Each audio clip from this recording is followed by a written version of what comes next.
we can't, then we can employ another Nigerian, but on contract too. This is going to be permanent, I should say, as far as I can foresee, because it will be rather dangerous to see the number of boys who are now turning from all our learning institutions, coming out with having no work to do. I'm sure whichever government of the day might be, it will feel rather embarrassed, and it might even lead to bloodshed. Doesn't this damage the idea, sir, of all people in all regions in Nigeria being fellow citizens of one country? Well, it might, but you are, I mean, new to our region, but how many northerners are employed in the east or in the west? The answer. So that's the vision of people like Amadu Bello, the man that is whose face is currently in the Nigeria 200 naira note. So I mean, I don't blame him per se. A lot of you of Nigeria of today, you are going to feel kind of pushback, like, oh, look at him. Look at the nonsense. No. Don't see it that way. They sold you a lie of one country, one people.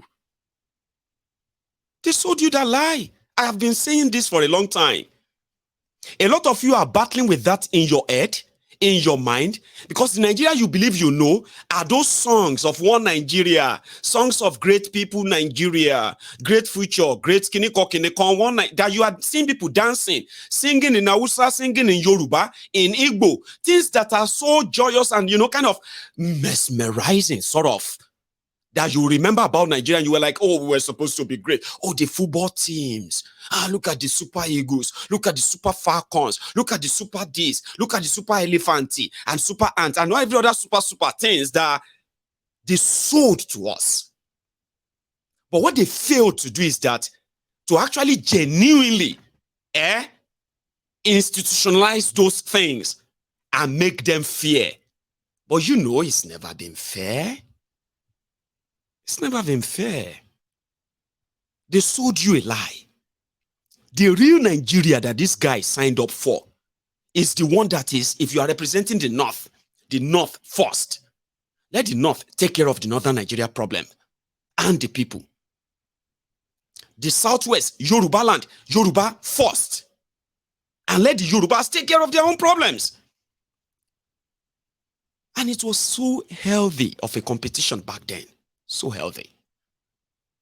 They were building farm settlements in northern Nigeria.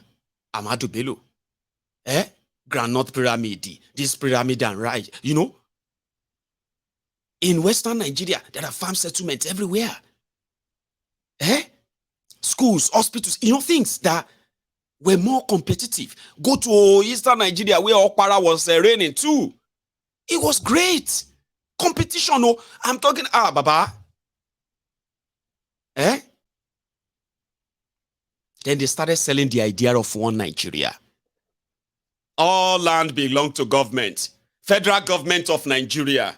The federal government of Nigeria. So they sold us bobos. We grew with them. Only to realize that they actually, when we check on that, they're like substanceless. No substance. We started questioning our Nigerianness. Who is a Nigerian? Describe a Nigerian. What makes you a Nigerian?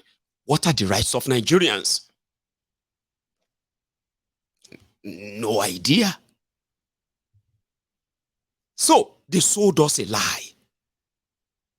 Then you begin to see Mr. Kalu Okpara fighting for fighting for the Kwachoko children, the Alimajiri children of Zamfara, ignoring what is happening in Aba. Okpara that is representing Enugu is there in Abuja because of one Nigeria. He is fighting for the Alimajiri in Sokoto because he wants to show he's a one Nigerian. Why the one from Sokoto, that represent them all from Sokoto is there, fighting for the people that are kidnapping them, asking that they have rights. And now they are fighting for their rights. Our people need kiniko. We don't want this or that. And you begin to wonder, one Nigeria is a lie that doesn't make any sense. it doesn't represent anybody. Nobody can say, okay, this is what, you know what I mean? Like nothing. 24 years of democracy. They gave you 1999 constitution. The constitution that has further destroyed Nigeria, divided Nigeria. But they didn't see that an Igbo man will one day come and deny them Abuja. So Abuja people, you are welcome to the party. Just like I explained to the obedient too. I told you, I said, Nigeria is irredeemable. Nigeria is irreparable. Nigeria is beyond reproach. A lot of you probably thought that was so harsh. Come on, Mayegun, that's so harsh. You can lie to yourselves all you care. You can use your own vivid imagination on what Nigeria will be if Nigeria is. You can continue all of that. You are going to look back one day and you will realize that you have wasted your lives. 4 years, 8 years, 4 years, 4 years, 8 years, 4 years, this. Before you know it, 21-year-old young boy don't turn to 50-year-old man. And he's still living in his own deluded mind of Nigeria will be great one day. Actions. It is actions that makes difference, not wishes. Nigeria is lawless because they wanted that to be lawless. Okay? Nigeria is a crime scene because it rewards criminals. Every abnormal thing is always normal in how they have conditioned Nigerians. So, except things are done right, you cannot wish things to be right. You can't. They denied people, you know, the law, like I said, I started with this broken law that they said they have in Nigeria. Laws that Nigerians didn't put in place. No. The law that are, instead of uniting Nigeria, it has divided Nigerians more. The law that should have curbed corruption, curbed poverty, curbed all the curbables, right? The laws that should have strengthened institutions. The laws have turned all those institutions to the ready-made tools in the hands of anti-democratic elements. So when it comes to law, don't wait till you become a victim before you understand what I'm saying to you. Everyone is a victim, including the criminals who believe this is put together to help them. It's not helping everybody. A lawless country, intentionally lawless country, is never going to get out of the doldrum. Trust me. You can't wish it away. I said, when they deny people their rights, you expect the court to stand up and put their foot on and say, hey, no. And people should see them do that. Abi? And if the criminals who are supposed to execute the law or execute any court injunction or orders and fail to, then shut down the judiciary. There's no point anybody reading law or anybody becoming a judge or even going to any court. There's nobody. You should shut everything down if they are not going to let you do your job.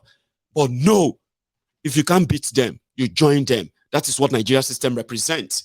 So I told you, when you see people that are being oppressed by police or by your politicians and the rest of them, and you believe because it is not happening to you, only God knows what they do, Jerry. I mean, they cannot just be beating them now. I mean, they cannot just arrest him now. They must have done something, Let us all be careful. Let us say, because it is not happening to you. You don't care. But the day it happens to you, it will come be like, say, heaven won't fall.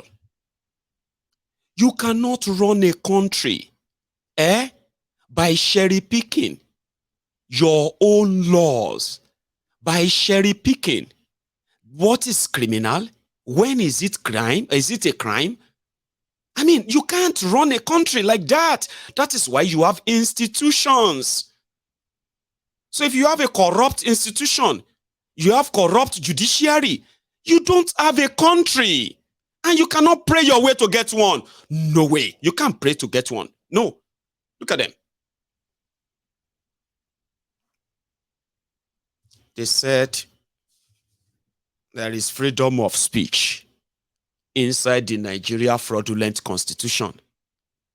Then politicians, police, and those who are even lawyers, they will tell you the freedom after the speech is not guaranteed. And they will say that with this horrible grin on their face, like it is okay to say that there's freedom of speech. But freedom after speech is not guaranteed, because they won't take you to court. They will kidnap you. The law didn't say they should kidnap you. Even if you say something that is unacceptable to anybody, it didn't say they should kidnap you, lock you up, torture you, deny you access to your own lawyers. No, it is only in a lawless country where they treat them, for example, like this. Fight everywhere, palliative, palliative, palliative, palliative. From Madara ward, from Madara ward. See, they run with the bag. They steal the bag, they don't steal them. They don't steal the bag, palliative, they run with the bag.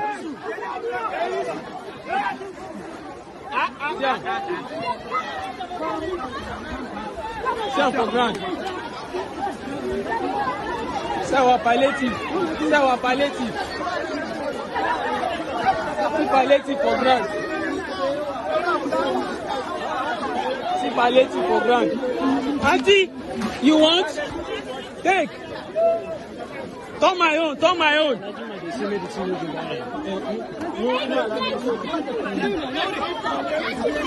Palliative, palliative.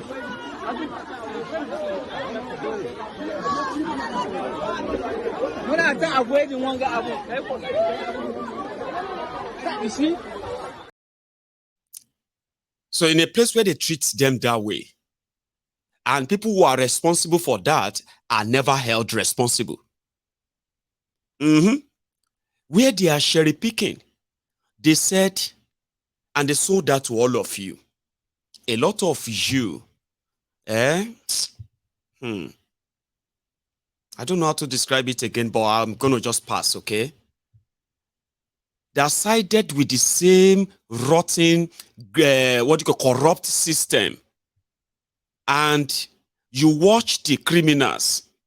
They started putting together every kind of a conspiracy they can so as to legitimize their state-sponsored genocide, the state-sponsored massacre of young people from Igbo land, from Eastern Nigeria. I mean, that one is actually the state-sponsored one. Oh. They created an excuse where they have no real policing system that can actually separate criminals from the real people. But since they have already been labeled, a lot of you agreed. But one thing you probably, as to your own kind of satisfaction, kill them, chase them, all this IPOB, all this kiniko, and all of that, at your own whims, then you were kind of feeling cool, right? Thinking they were doing it for you. No, they were not. All they needed is just an excuse to kill you. And that can happen anywhere, because it's always happening everywhere. A lot of you just don't notice because it hasn't happened to you. Injustice comes in so many ways.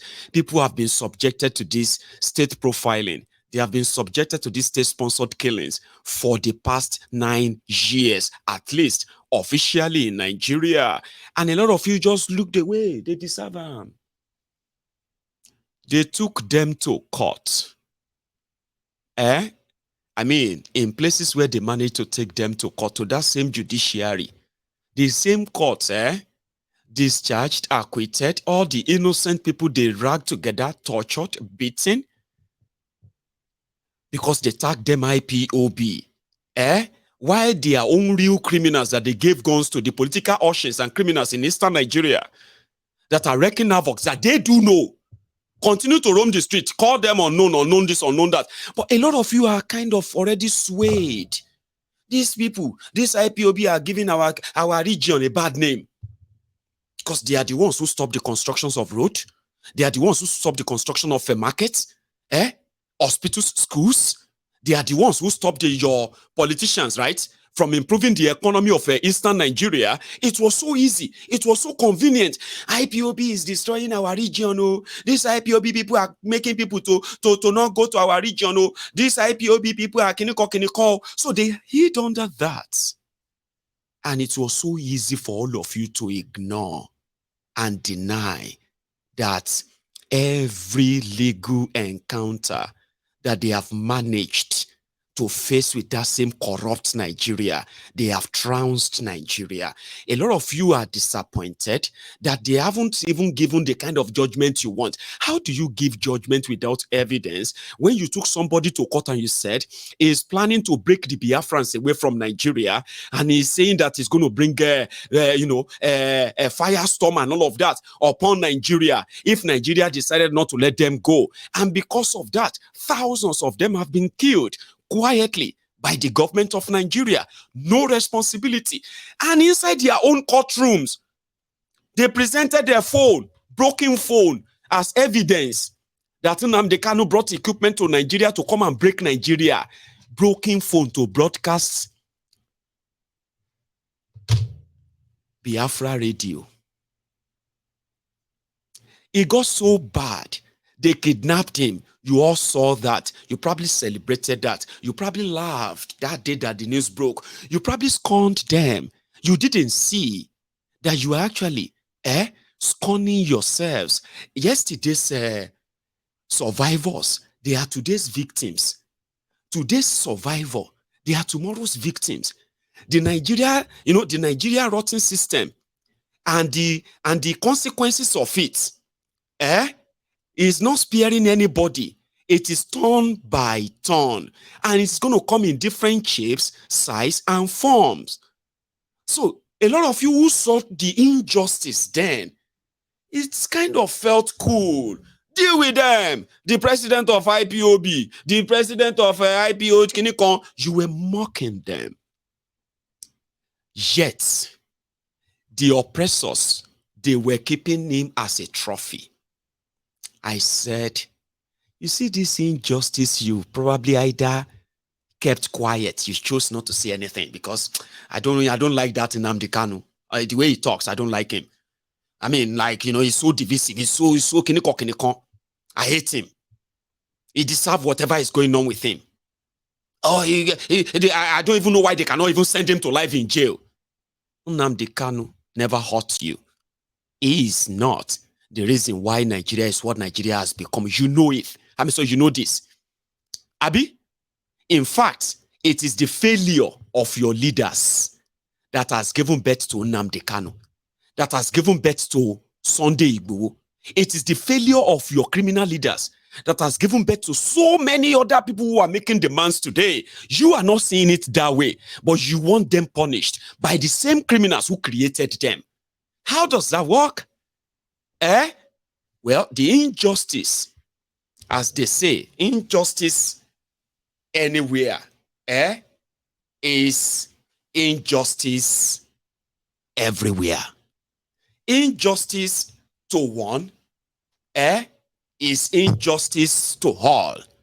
However, a lot of you didn't see it that way. Okay? He speaks too much. He blah, blah, blah, blah, blah, blah, blah, blah. And then you ignored all of that. They said he should be returned back to Kenya. Did you know that? That a court in Nigeria ordered that Nigeria should put Nnamdi Kanu, first apologize to him, then put him inside a private jet, okay? And pay him 5 billion naira. You heard me right, too. 5 billion naira, okay? That he should be returned to Kenya.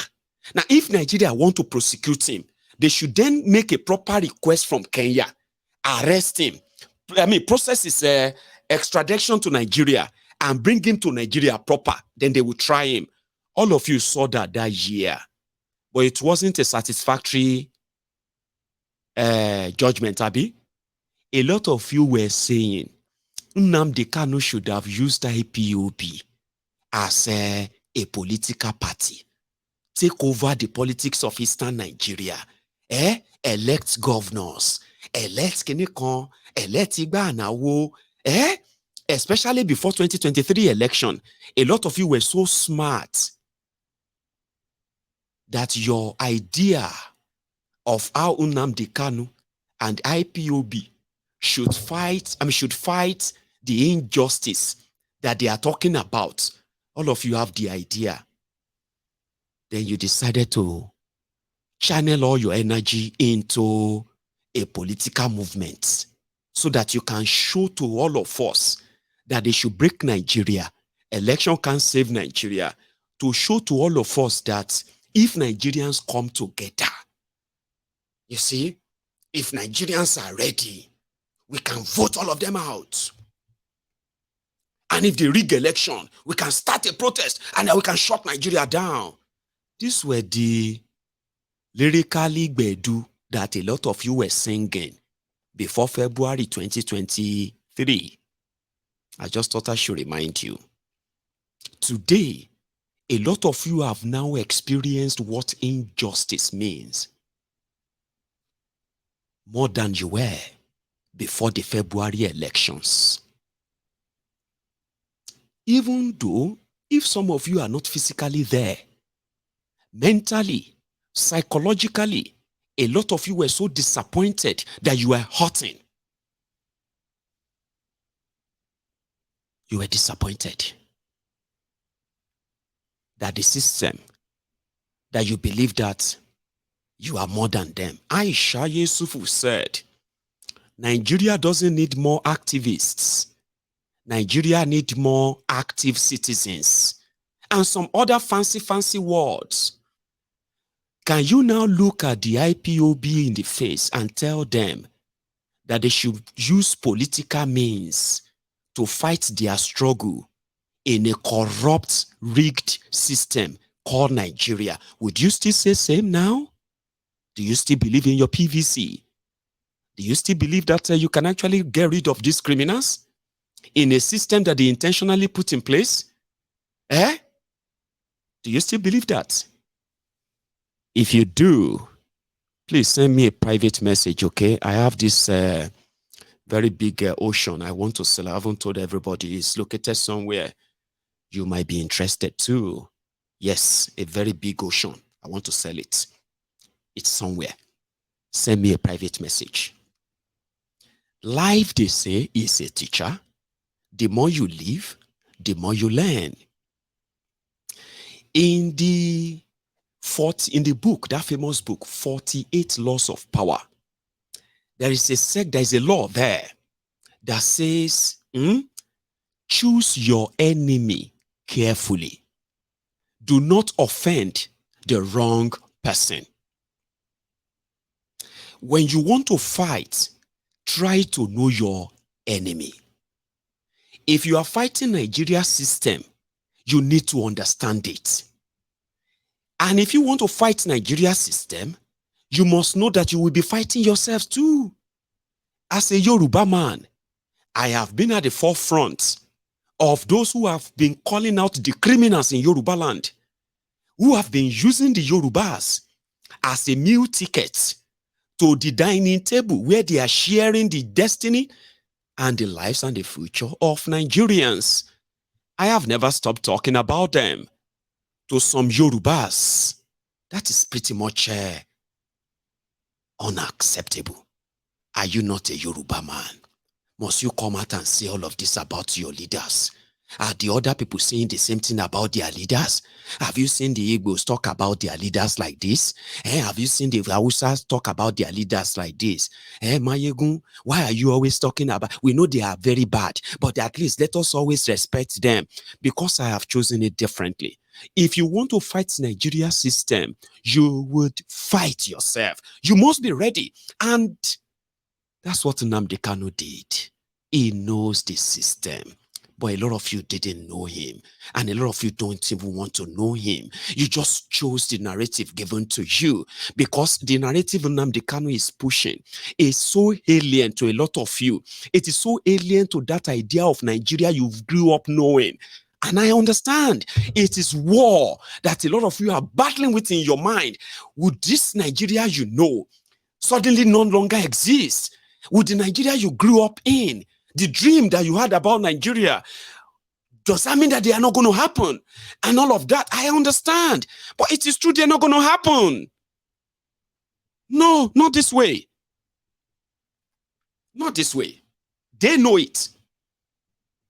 So would you still turn around and blame IPOB that they didn't get a PVC?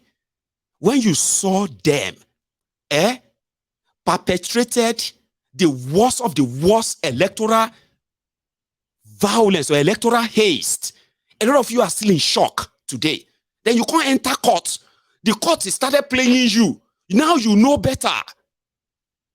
Would you still advise the Yorubas to go and start a political party? So that they can then, I used to be like that. In fact, listen to me. I actually did believe that even if we fight war, we are still going to end up on the negotiation table anyway. Sure you get. So why don't we just start negotiation now? Why don't we just start conversation now around our differences and start talking about what are the possible means of actually parting ways? Even if it's going to be a confederation like what they signed in Aburi. That's what Ojukwu signed in Aburi with Gowon. It wasn't that they were going to break away as Biafra. The Aburi Accord was that, let us respect the autonomy that Nigeria signed, the 3 regions in Nigeria signed for during independence. Let the Igbos, Eastern region, it wasn't just the Igbos then, no, it was Eastern region, which includes all this Niger Delta and then every other nationalities in that region. They were the people from the Eastern Nigeria. Here you get, they were supposed to continue to maintain and enjoy their autonomy. The autonomy that Samuel Okpara, their own, their own premier at the time signed up for. The autonomy that Ahmadu Bello signed up for. The autonomy that Baba Obafemi Awolowo signed up for. It was the autonomy that Yorubas will run their thing, their own economy, their own security. The Eastern Nigeria will run their things, their own economy, their own security. The Northern Nigeria will do the same. Then they created a Midwestern region at a point, which means they too will have their own autonomy. That was what they signed there in Aburi, 1967. When they got back to Nigeria, now from the office of Gowon, they told Gowon that, are you mad, Dini? How dare you go and sign that agreement with Ojukwu? Don't you know that from that autonomy, you are just going to wake up one day and they will declare their Biafra because they would have become stronger then. And you, president of Nigeria, out there, you are not president of anywhere. The Yorubas are going to demand for their own autonomy too. Once they realize that the Igbos are already starting, they are practicing it. Are you mad? There's no... Get the hell out of here. Where's that document? Bring it. This is the document we signed. We even had a toast to it. We drank wine and all of that. You are mad. Bring the document. They burnt it and they said, no agreement. Few months later, they declared the Biafra War. And the Biafra War wasn't actually declared. It was that moment that the whole slaughter started from northern Nigeria. And it was orchestrated that way. So if confederation, around that time, if the confederation says, okay, let's go for confederation, let everybody just run their own thing. Nigeria may not be this divided, though. Nigerians may not hate themselves this much, though. Nigeria may not be this underdeveloped, though. Are you with me? It probably would have made better sense than what you have right now. But they stopped it for their own selfish whatever. And here we are. Everybody will what? Everybody will feel it. Anyway, there is a part I want to quickly drop in. I wanted the last time. Okay? I'll put it right now. 1 second. I'm going to continue. Don't go anywhere. This was when the issue of technicality first popped up in the Nigerian fake constitution. And, okay, you know what? Let's start with this.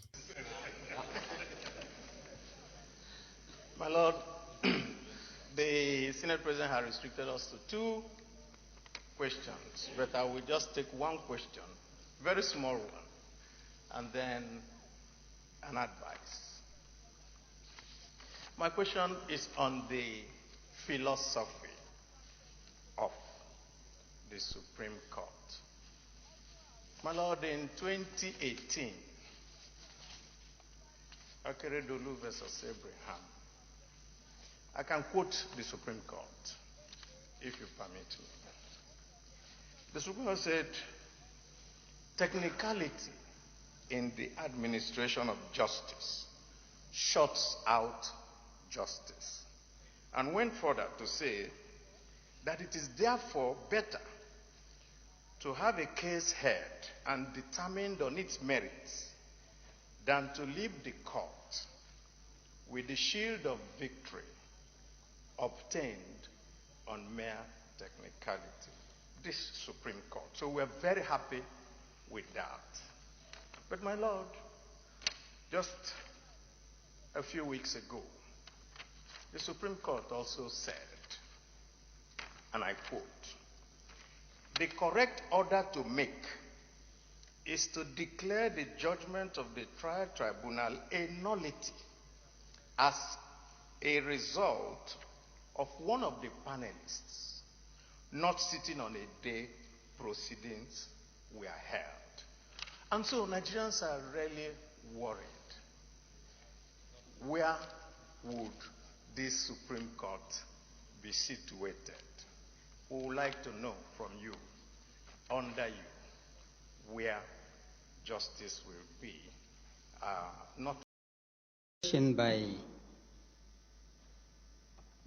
distinguished Senator Baribi centers on the technicalities and perhaps the difficulties we are facing in technicalities. Permit me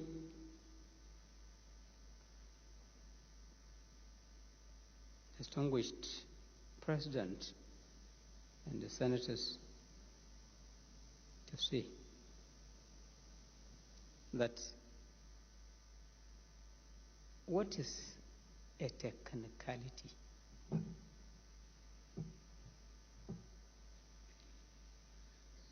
Something which is technical, in my definition, it is something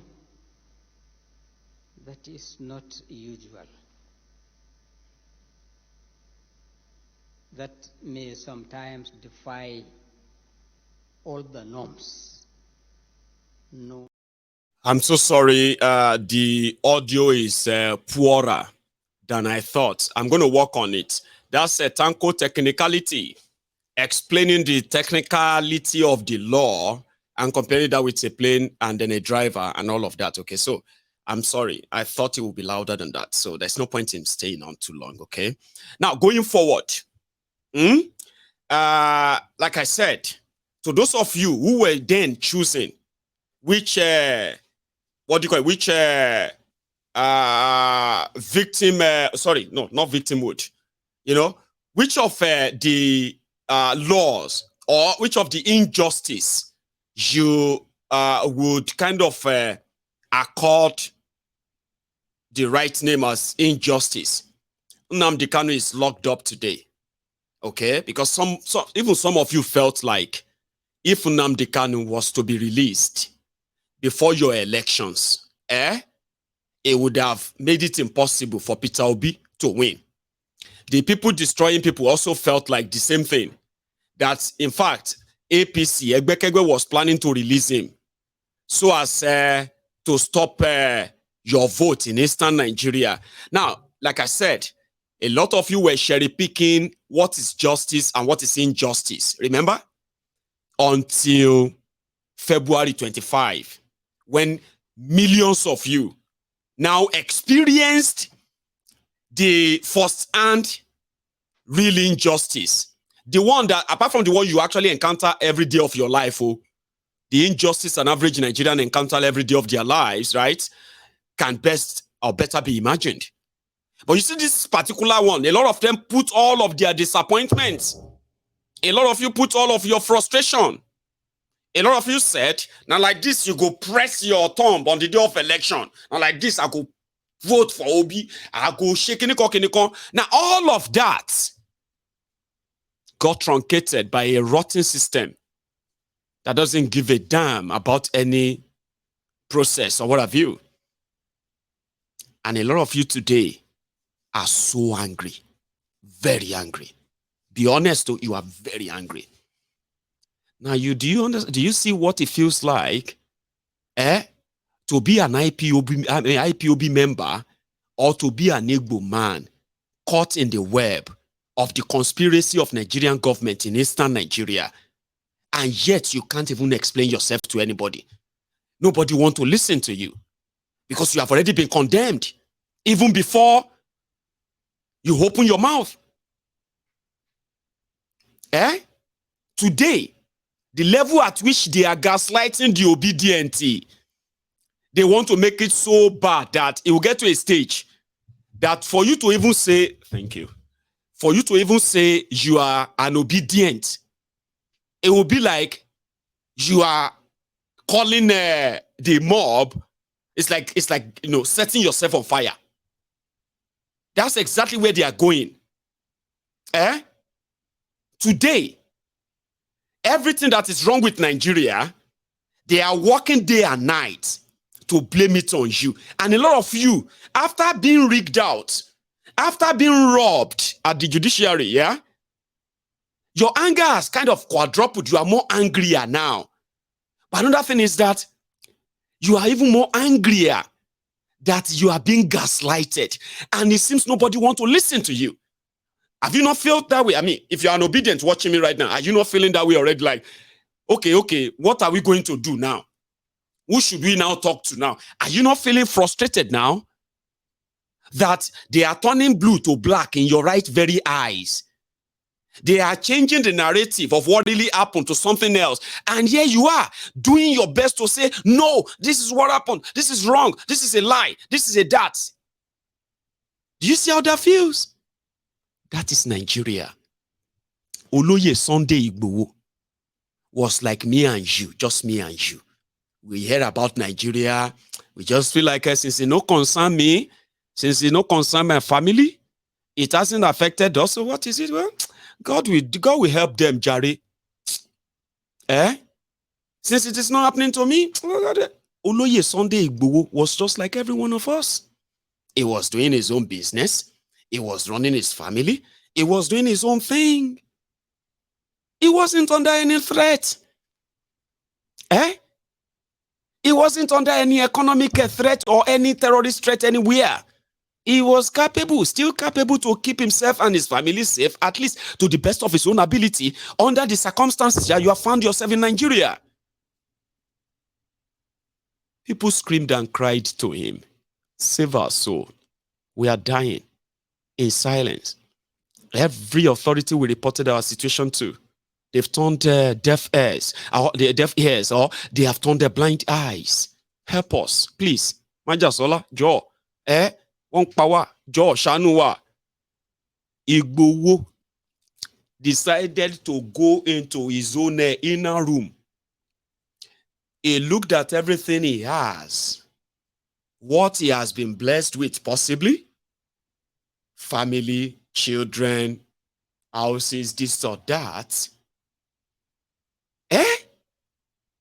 And he completely ignored them because to him, one day go be one day.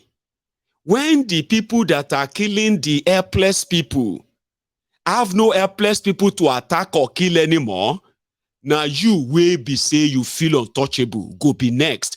This house, this my family, these cars, this whole thing, they can all be gone in a twinkle of an eye when the calamity reaches his own doorstep. So it is better to actually rise. He rose, called other young men and women in Yoruba land.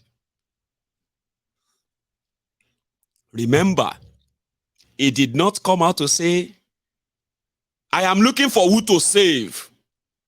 Hello, anybody who is having any problem anywhere? My name is Sunday Igboho. I am looking for who to help. He did not. It was like me and you. Then, because of empathy, oh, I could help. Or maybe I could help. Let's see if I can help. Oh, yeah, we could help. Let's go. Let's get on. Let's motivate ourselves and the rest of that. And that moment, they put a target on his back. What did he do? What crime did he commit? Even Yorubas, they were asking that he should be killed. Who send on job? Who send on work? Until they attempted to kill Igboho and exiled him. A lot of you saw that too. You saw as the whole thing played out. Some of you probably sided with the Nigerian system by saying, I don't even like that Igboho. You know, Igboho himself is not clean. So if not because of all of you that are talking good about Igboho, they say Igboho self-cleaning. If you know what Igboho do this and that, you were all looking for reasons to justify why Nigeria wanted him dead. Kiloshe, what did he do exactly? He rose to the SOS call of people that Nigeria couldn't save or help. Same thing to Nnamdi Kanu. He was living in the UK. He had his family here. And yeah, of course, he has his family back in Nigeria too. He saw through what the future owed, but he could be spared. If he stayed here in the UK, Nnamdi would probably be a millionaire by now. If he chose not to talk about Biafra or anything, just kind of, this is a man that came to the UK. I don't even know how when, and he was already British. So this is like an average man like you and me, okay? Who had an opportunity to either chase what all of us love to chase. Success. I want to this, so that my family and my owner, this and that, they will not have to suffer. Is that not what majority of us are doing? Only a few of us actually do things because of other people, including those who can never repay us. You know that? Only a few of us do that. A lot of us who are kind of, I thank God I don't want any wahala. I'm okay. I'm putting my head there down. No, I don't want kiniko. Nnamdi Kanu had that same opportunity. Man traveled back to Nigeria in 2015. I bet probably when they told him that if you really want to lead Biafra and all these things you are saying, come back home. And he went back home. He traveled back to Nigeria with the intent of setting up that same thing that Nigeria dreaded at the time. And you know the story today. He could have avoided all of that like you. He could be enjoying his life, his money and his family and all of that like you. He could be traveling everywhere just like you. I mean, you don't have to worry but he knows that no amount of whatever citizenship he gets from everywhere, there's a particular one that is being suppressed and it is deliberate. There are people who felt like it shouldn't happen. And not happening, there is more they are doing to my people. He could have chosen not to. But a lot of you don't think it that way, Abi. He's doing it because they want to give him money. He's doing it because he's making money. He's doing this and that. You always want something to help you justify, especially in your mind, to justify why you believe he deserves whatever they are doing to him. Do you get what I'm trying to say here? It's about that, not what you feel, it's about justice, Abi. And when justice is killed or kind of murdered, because it's not affecting you, you have no idea that you are also going to be a victim too. Look at it today. Everybody is looking for justice now. Nigeria judiciary, you better save Nigeria. You reach your turn. You now believe that the judiciary are the ones that have to save Nigeria. Because the injustice is too much. You have no idea of the millions of IPOB members who have actually been subjected to that kind of a gaslighting thing, who have been actually made to come and confess to what they didn't do. A lot of them that you have been accusing when you see Shuku Emeka, once you see Shinedu, once you see what do you call it? Anyone that sounds like Igbo, bam, IPOB. You are because they have made you feel like it is actually a bad thing to be an IPOB, even when you know they've done nothing. Today, a lot of you are also looking for justice. All of us are looking for justice everywhere now. We need justice. We want justice. Justice from where? From the same place that they have the same justice has eluded everybody. The same place that is justice is based on the color of your skin. No, not color. From where you come from.